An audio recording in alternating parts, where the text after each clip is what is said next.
जी हाँ दोस्तों, आइए मिलकर सॉल्व करते हैं इस प्रश्न को। दिया है √5 को हमें सिद्ध करना है। √5 एक अपरिमेय संख्या किस तरीके से प्राप्त होती है, बस इसको सॉल्व करेंगे। तो मैं मनोज कुमार और आप सभी का स्वागत करता हूँ आपके अपने यूट्यूब चैनल के स्टडी नॉलेज में। तो चलिए दोस्तों, इस 10वीं कक्षा के मैथ क्लास जो चैप्टर नंबर चल रहा है वास्तविक संख्या है, इसमें हम प्रश्नावली 1.3 में पहला प्रश्न देखेंगे। इसके पहले प्रश्नावली 1.1, 1.2 के लिए काफ़ी सारे वीडियो बनाए गए हैं। उन सभी वीडियो का लिंक डिस्क्रिप्शन बॉक्स में या फिर आप मेरे यूट्यूब चैनल पेज पर ऑप्शन ले जाकर वहाँ भी चेक कर सकते हैं। तो चैनल पर नए हैं तो चैनल को प्लीज़ सब्सक्राइब और वीडियो को लाइक जरूर कीजिए। तो चलिए देखते हैं प्रश्न संख्या ये दिया है फर्स्ट, ठीक, प्रश्नावली 1.3 में क्वेश्चन नंबर फर्स्ट दिया है √5 एक अपरिमेय संख्या प्रूव करना है। ठीक, तो पहला प्रश्न √5 को सिद्ध कीजिए कि यह एक अपरिमेय संख्या है। क्या है? अपरिमेय संख्या। दोस्तों कक्षा 8वीं से आप लोगों को बताया गया है कि अपरिमेय संख्या और परिमेय संख्या, तो परिमेय संख्या को p/q के रूप में लिखा जाता है जहाँ q is not equal to 0 प्राप्त होता है। और अपरिमेय संख्या के लिए बता दिया जाए तो यह भी p/q के रूप में तो लिख सकते हैं और इसमें भी q is not equal to 0 होता है। तो फर्क क्या होता है, इसके जो p और q होते हैं अर्थात पूर्णांक होते हैं वो वास्तविक और काल्पनिक होते हैं। पूर्णांक यानी परिमेय संख्या में ऐसा नहीं होता, वो धन पूर्णांक ऋण पूर्णांक कुछ भी ले लिया जाता है। पर अपरिमेय संख्या में जो p/q लिखा जाता है अर्थात p और q होता है उसे हम क्या करते हैं, वो तो हमें क्या होंगे, काल्पनिक और वास्तविक मिलते हैं। ठीक, तो वास्तविक संख्याएं 5 चैप्टर 1 चल रहा है, तो इसी कॉन्सेप्ट पर हम बात करेंगे। तो मान लेते हैं, ठीक, सॉल्यूशन में हमें प्राप्त हो जाएगा सॉल्व। मान लेंगे, माना √5 एक परिमेय संख्या है। क्या है? परिमेय संख्या है। तो परिमेय संख्या आपको बताया गया, परिमेय संख्या जो हमें क्या प्राप्त होता है, p/q के रूप में प्राप्त होता है। अर्थात जब परिमेय संख्या माने हैं आप तो p/q या फिर a/b के रूप में लिखेंगे, क्योंकि अंश तथा हर के रूप में लिखा जाता है परिमेय संख्या को। तो मान लेते हैं a/b बराबर हमें प्राप्त हो जाएगी क्या, √5। ठीक, तो √5 प्राप्त हो गया। इस b का इस तरफ कर दीजिए, अंतर से हमें प्राप्त हो जाएगा a बराबर √5b। दोनों पक्षों का वर्ग करने पर, दोनों पक्षों का वर्ग कर दीजिए, तो दोनों पक्षों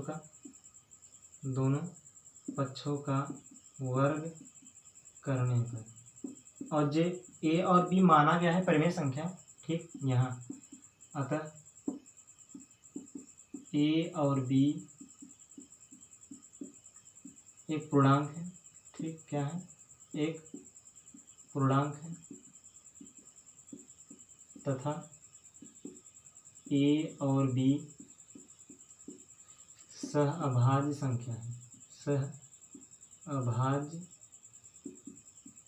संख्या, और सहअभाज्य संख्या आप लोग जानते हैं जो एक और स्वयं से कटती है। हाँ जी हाँ दोस्तों, जो सहअभाज्य संख्या मतलब एक और स्वयं से कटती है सहअभाज्य संख्या कहलाती है। तो इसका हम वर्ग करेंगे तो हमें प्राप्त हो जाएगा a² और √5 का स्क्वायर करते हैं तो क्या प्राप्त होगा 5, और b का स्क्वायर करेंगे क्या प्राप्त होगा b²। अर्थात अगली लाइन से यहाँ देखा जाए तो जो a² है वो 5 से विभाज्य है। क्या है?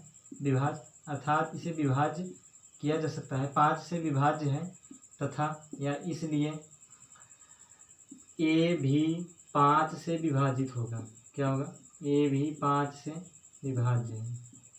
इसे समीकरण 1 मान लीजिए। ठीक, और पुनः मान लेते हैं, माना a बराबर 5c समीकरण 1 में रखने पर, समीकरण 1 में रखने पर, तो समीकरण 1 क्या है, a² बराबर 5b²। तो a के स्थान पर क्या रखना है, 5c रखना है।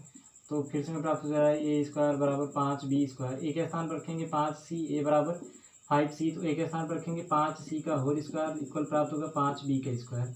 यहाँ 5 का स्क्वायर करेंगे 25, c का स्क्वायर करेंगे c, और यहाँ 5 का स्क्वायर करेंगे 5b² है, 5 5 एकम 5, 5 5 25, अर्थात 5c² बराबर हमें प्राप्त हो जाएगा b²।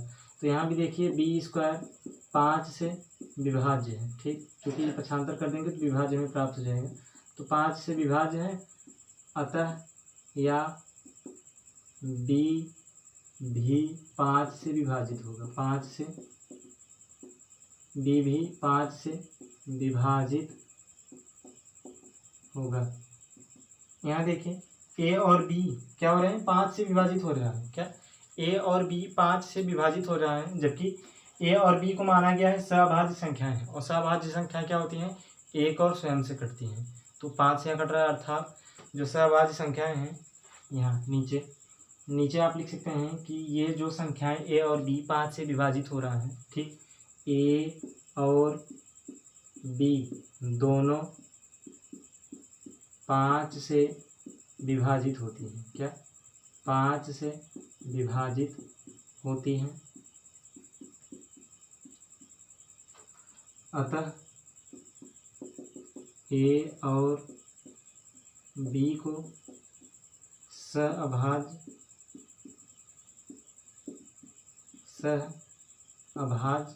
संख्याएं हैं।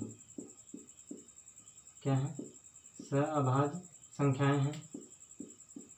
अतः या तथा √5 को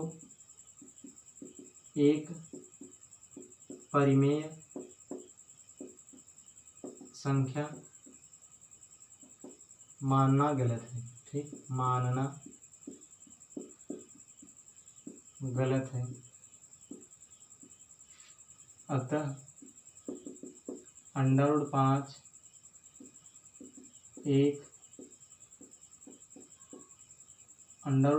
एक अपरिमेय संख्या है। ठीक, क्या है? अपरिमेय संख्या।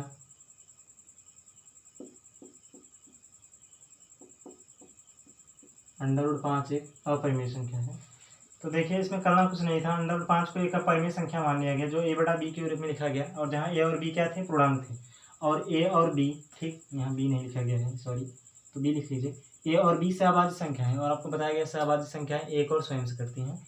इसी प्रोसेस से लेकर चला गया, जहाँ देखिए b² 5 से विभाजित होता था, a² 5 से विभाजित होता था, a भी 5 से विभाजित हो गया, b भी 5 से विभाजित हो गया, जबकि ऐसा नहीं होना था।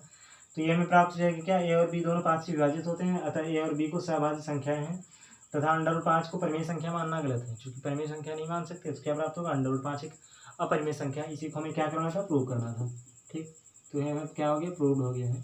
तो ये रहा आपका आंसर √5, यानी किस तरीके से आप √5 को एक अपरिमेय संख्या दर्शा सकते हैं।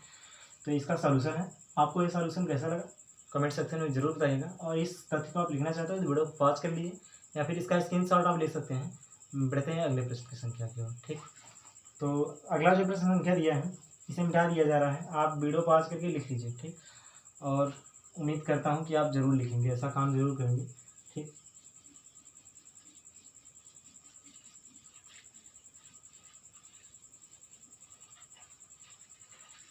चलिए देखते हैं दूसरा प्रश्न। तो उम्मीद करता हूँ आप पहले प्रश्न को अच्छे से समझ गए हैं। तो दूसरा प्रश्न ये दिया है, इसे कीजिए कि 3 + 2 √5 एक अपरिमेय संख्या है। तो दूसरा क्वेश्चन ये दिया है, 3 + 2 √5 को एक अपरिमेय संख्या बताना है। क्या बताना है? अपरिमेय संख्या। ठीक, अपरिमेय संख्या। तो हम क्या करेंगे? पुनः मान लेते हैं कि अर्थात सॉल्यूशन इसका हम क्या करेंगे? मान लेते हैं, माना 3 + 2 √5 एक परिमेय संख्या है। क्या है? परिमेय संख्या है, जो p/q या फिर a/b के रूप में लिख सकते हैं, क्योंकि अंश तथा हर के रूप में लिखना ही होता है। तो यहाँ प्राप्त हो जाएगा a/b इक्वल 3 + 2 √5। क्या होगा? 3 + 2 √5, इस 3 का इस तरफ कर दीजिए प्रशांत, प्राप्त हो जाएगा a/b - 3 इक्वल 2 √5 प्राप्त हो जाएगा। इस b का गुणा इधर करेंगे तो प्राप्त हो जाएगा a - 3b/b, और इस बराबर में क्या प्राप्त हो जाएगा? 2 √5। इस 2 का भी इस तरफ कर देंगे प्रशांत, 2 यहाँ गुणा के रूप में इस तरफ हो जाएगा, तो बटे अर्थात भाग में प्राप्त हो जाएगा। हम लिख सकते हैं √5 बराबर a - 3b/2b। कोई दिक्कत? कोई दिक्कत नहीं है। देखिए अभी अभी आपको बताया गया है कि √5 एक अपरिमेय संख्या है। क्या है? एक अपरिमेय संख्या प्रूव किया गया। ठीक, अपरिमेय संख्या है, और यहाँ आप लिख सकते हैं a - 3b/2b एक पूर्णांक है। क्या है? एक पूर्णांक है।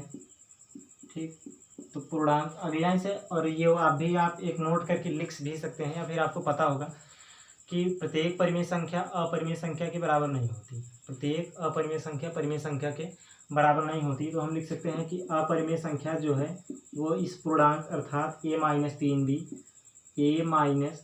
3b/2b, अर्थात कहने का तात्पर्य है कि √5 does not equal a - 3b/2b, या अतः 3 + 2 √5 एक अपरिमेय संख्या है। क्या है? अपरिमेय संख्या है। तो अपरिमेय संख्या ये में क्या करना था, प्रूव करना था। तो ये हमें क्या प्राप्त हो गया, सिद्ध हो गया। तो आप यहाँ लिख सकते हैं इति सिद्धम। ठीक, इति सिद्धम। इति सिद्धम संस्कृत भाषा है, इसका तात्पर्य यह होता है कि इस प्रकार सिद्ध किया गया। और देखिए हम क्या माने थे, 3 + 2 अंडर 5 को एक परिमेय संख्या मानकर चले थे। जहाँ ये परिमेय संख्या में क्या नहीं दर्शाता, चूंकि इसके पहले वाले प्रश्न संख्या 1 में अंडर 5 को हम अपरिमेय संख्या प्रूव कर चुके हैं। तो अंडर 5 बराबर हमें प्राप्त हुआ है -3/2b। तो इस तरीके से आप इससे नॉट इक्वल कर सकते हैं परिमेय संख्या, अर्थात अंडर 5 बराबर नहीं लिख सकते हैं कि अंडर 3 + 2 अंडर 5 एक परिमेय संख्या नहीं होगा, यह मानना हमारा गलत है। तो जो हमें प्रूफ हो रहा है अर्थात 3 + 2 अंडर 5 एक अपरिमेय संख्या है। तो इस दूसरे प्रश्न का भी सॉल्यूशन आपके सामने है, इसे भी आप लिख सकते हैं। और हाँ, यह इसी पर समाप्त किया जाता है वीडियो।